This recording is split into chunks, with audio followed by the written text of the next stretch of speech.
back, Brew Crew. It's Kent from Kraftbrewmorphology coming to you today to talk about the champagne gene. Now, as many of you know, I did produce a clutch with 4 champagne combos in it. So I'm going to go ahead and show them off yet again and discuss why I like the champagne gene and what I think it can do. Now, there is a caveat that it is in the spider complex. Big deal. It can do a lot of things. Sometimes it may have a wobble.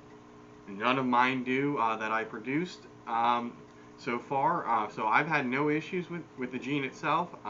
So I don't know why it gets a bad rap, much like spider and some of the other genes in that complex. I really don't see why everybody makes such a big deal about it. Yes, there should be a little concern, but nothing to completely abandon anything involving those animals. But anyway, here I'm going to show off some of the animals in the light box and discuss, what the genes are involved and, what it's doing to the pattern and maybe what else I can add in or, you can add in to help, utilize champagne to its fullest potential.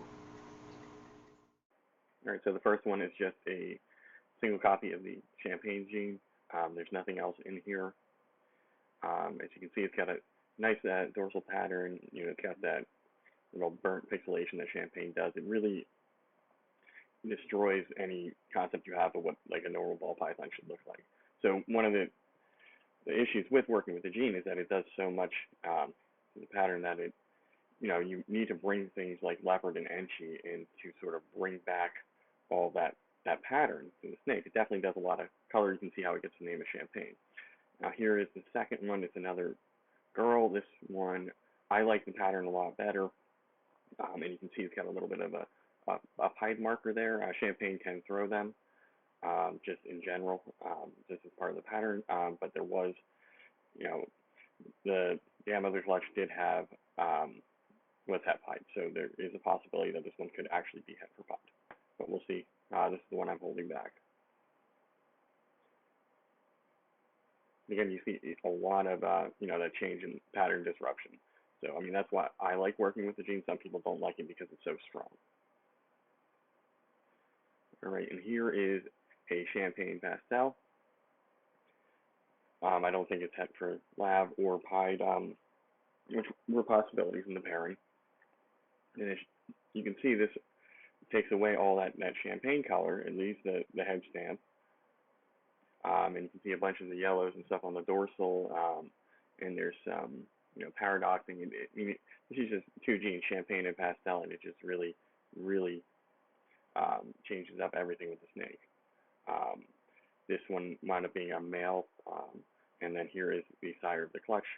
So they are identical. This is what that previous snake will look like when it grows up.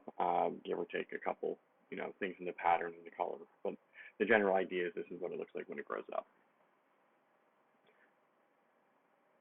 And you can see it's still got paradoxing like it's child. But yeah, you can see some purples, yellows. It's really crazy. And then here's why I really like champagne, because it throws crazy het pied. So this is a champagne het pied male, and it looks better than the visual pied champagne pied. And I just think it's crazy that it throws this ringer, this het pied look. It's just awesome. But like I said before, I think you need to bring in enchi, leopard, and other things like that to sort of mess with the pattern, sort of bring it back to a normal look. All right, that's it for me today. Thanks for tuning in. Remember to go support USR. Remember to like, share, comment, and subscribe, and we will see you next time.